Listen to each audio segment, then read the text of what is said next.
అయోధ్య రాముల వారిని తలుచుకోకుండా ఉండలేము. అలాగే అయోధ్య పూజా సామాగ్రి కూడా వాడకుండా ఉండలేము. అయోధ్య పూజా సామాగ్రి వాడండి, మీ పూజని పరిపూర్ణం చేసుకోండి. డీలర్షిప్, డిస్ట్రిబ్యూషన్, హోల్సేల్ కై సంప్రదించవలసిన నంబర్లు. గురువారం ముంబైలో టీమిండియా స్వాగతం పలికేందుకు భారీగా తరలి వచ్చిన జనం.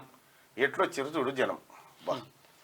టీమిండియాకు గ్రాండ్ వెల్కమ్. అభిమానులతో పోటెత్తిన ముంబై తీరం ప్లేయర్లను అభినందించిన ప్రధాని మోడీ. ఓవైపు దేశ ప్రధాని, మరోవైపు వీరాభిమానుల కోలాహలం, మధ్యలో వీణుల విందైన సంగీతం, బాంగ్రా నృత్యాలు, డోలు చప్పులు, సాంప్రదాయ స్వాగతాలు, ఉద్విగ్న వాతావరణం, ఉద్వేగ క్షణాలు. ఎటు చూసినా ఎక్కడికి వెళ్ళినా అభిమానం, ఆనందోత్సాహాల మధ్య టీమిండియాకు స్వదేశంలో ఘన స్వాగతం లభించింది. ఎయిర్పోర్ట్లో అడుగుపెట్టిన క్షణం నుంచి మధ్యలో మోడీతో బ్రేక్ఫాస్ట్ మీట్ వరకు ఒక రకమైన వాతావరణాన్ని తలపిస్తే, ముంబైకి చేరిన తర్వాత స్వాగత సత్కారాలు మరో స్థాయికి వెళ్ళాయి.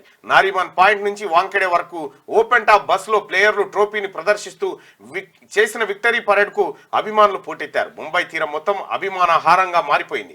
మొత్తానికి 13 ఏళ్ల తర్వాత సాధించిన అతి గొప్ప విజయాన్ని అద్భుతంగా సెలబ్రేట్ చేసుకున్న యావత్ దేశం ఆనందోత్సాహాల మధ్య తేలియాడింది. సో మొత్తానికి టీమిండియా వరల్డ్ కప్ సాధించినందుకు ఇంత భారీ స్థాయిలో అభిమానులంతా స్వాగతం పలికిరు. నేనే చెప్పినాను కూడా అంటాడు కాక. వీళ్ళు కూడా బాధపడ్డారని కూడా చెప్తాడు. ఇంకా కప్పు పోతే నా ఓటమే కప్పు ప్రభావం మీద పడ్డదని అంటాడు కేసీఆర్ అయితే.